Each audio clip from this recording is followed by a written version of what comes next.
Hello YouTubers. In this video we're going to be covering an air conditioning problem with the truck. It's blowing out hot air or not as cold air on the left side, driver's side, as it is on the passenger side. So the issue is a Blend Door Actuator. So before we get going, I want to cover the differences in the Blend Door Actuators. And so before you hop on Amazon or online and just go pick the cheapest part you could buy, I want to cover that there are some differences to these things. So the first part you're looking at here is the stock part that was installed in the truck that I bought from Napa. And what you want to notice here is that it is a clean round cylinder there. This next one has two cutouts at the 9 o'clock and 3 o'clock position. Those will not fit, that particular part will not fit your truck. And this last one, if you notice, it's got like a gear type setup inside of there. That too will not fit your Silverado. And when you go to search up, the reason I bring this up is because when you go to search up this part, Blend Door Actuator Silverado, it's going to return all sorts of different parts. And you got to be careful about which one you select for your truck that fits the problem area. So for me, the bottom blend door that moves between left and right is the first one I showed you. A nice, clean cylinder, smooth all the way around. So my issue in the truck is I have climate control on both sides, and it is warmer on this side than that side. It's ice cold over there. The temperature will read around 58, 56. Over here, and it'll read 68 over here. So the issue is the blend door. So the blend door is where do we want hot or cold on the left or right? And that reading comes from this guy. This is the aspirator. Behind here is where it detects the temperature in the car. And based on what it's reading here and what you do here, it'll either make it hotter over there or colder over there, or hotter over here or colder over here, whichever. But the temperature reading is that guy back over there. So what the problem is here, again, I'm getting warmer air on the driver's side than the passenger side, and even though I have it set to the same temperature, so technically it should blow out the same on both sides, and it is not. So it is the blend door. And now I'm going to cover what are the blend doors. All right, so let me explain blend doors. There are three blend doors on the truck. There's a blend door underneath here, and it is to pull in fresh air or recirculate existing air. There's another blend door over here, all underneath this, over here, and its purpose is to bring air to the top or to the bottom. So do you want it at your feet, or do you want it at the dash, or do you want it on the defroster? Then the third blend door, the one that's our problem, is sitting back here. We're going to pull this out in just a second, and its purpose is hot or cold on the left or right. So if you select the temperature that you want, it will put it on either side that you tell it based on, we have climate control on both sides.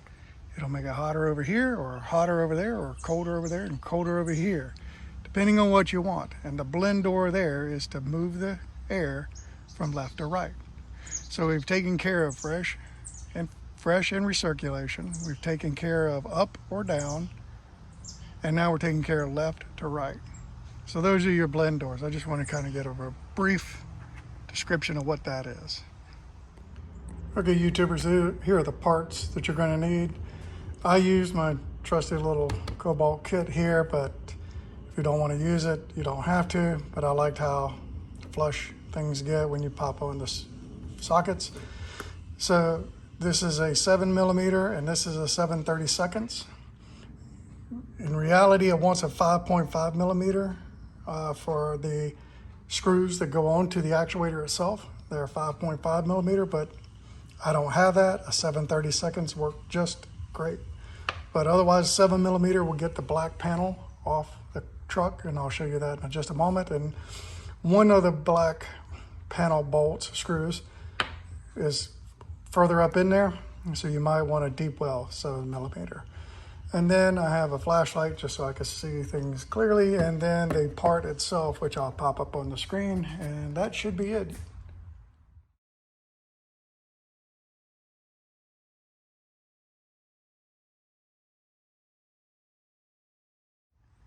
To start the process, we got to remove some screws. Screws, not bolts. There's going to be a screw right here. There's going to be a screw right about here, but further back. And there's going to be a screw right back here, pretty much underneath this guy, back here. And that screws will remove this panel right here. And behind this panel is the Blend Door Actuator. So before we begin pulling those screws out, we need to pull the console out. That right there is my subwoofer, up and down volume controls. And there's my amplifier for the 4 speakers, just so you know what you're looking at. Why is mine different? And just to say one thing too, there seems to be 3 different iterations of this truck, of this console. There is a LTZ console, and then there is a no console. If you don't have a console, your job just got a lot easier. The LTZ console, you'll pull off a panel right about here that will allow you to pull out this cover here. So let me pull out these 3 screws. We're going to drop the panel and pull it out, and then we'll get to the actuator. The panel is out, and here's our actuator right here. This is the harness that is plugged into the actuator. And you're going to have 2 screws, or 3 depending on your setup. We're going to have a screw here, and we're going to have another screw opposite end, and depending on if it's hooked up or not, there's a screw in the back corner back there. But only 3 screws. So I'm going to undo those and we'll pick up next. All right, here's the actuator out. This is where the harness plugged in. This here is the part number. Oops. So this is it. This is the Blend Door. This is cold to the right, middle, and hot. Mine is set to cold.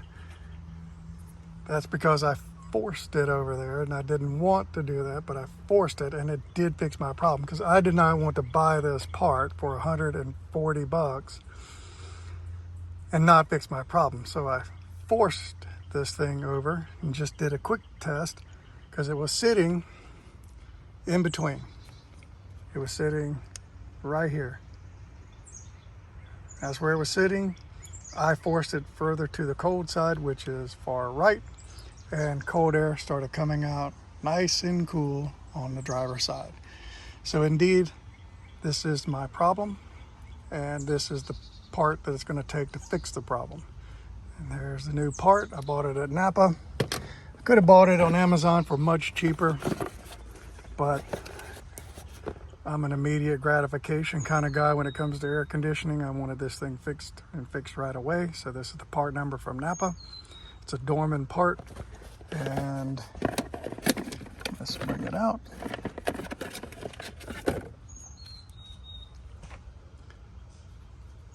Other than this is white, mine is black. Okay, and we got the same thing. Right now it's set midway, but okay, I want to cover something with you. I was just thinking about. I don't want a YouTuber, so I wanted to stop this recording and be clearer, because my video is not clear about this part.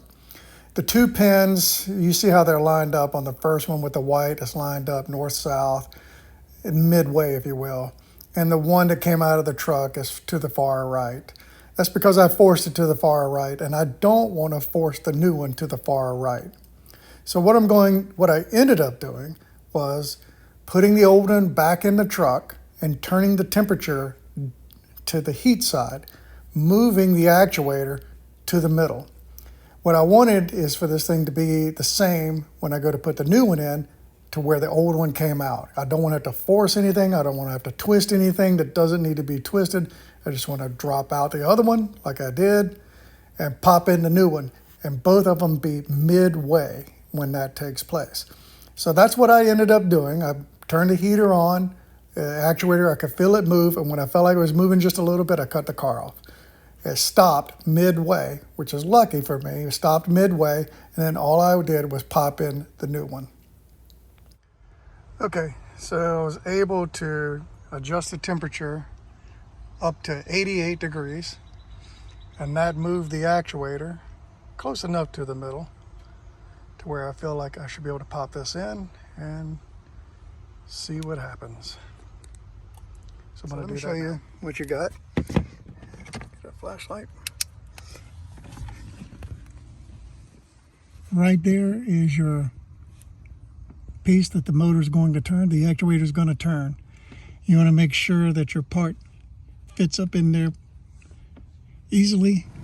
All right, YouTubers, so I don't have a fancy infrared gun that can point at this thing and do temperatures, but I do have my Weber. So I'm going to plug it in there. Oops. And let's see what temperatures we get. YouTubers, in this part of the video, it's going to be bouncing around, and that's because it's counting down on the thermometer there. So again, I don't have a ray gun that could show me an instant temperature, so it's bouncing around, moving around. I'm just letting it count down. That's all I'm doing. Okay, YouTubers, it's still counting down 55 degrees on my Weber thermometer, so I'm going to move it to this side.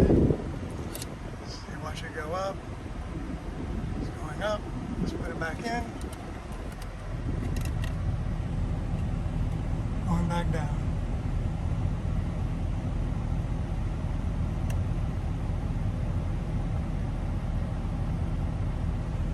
Pretty damn cold air. So let's check here.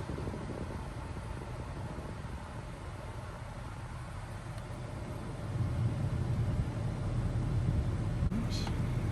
We're gonna go try the other side. Love that sound.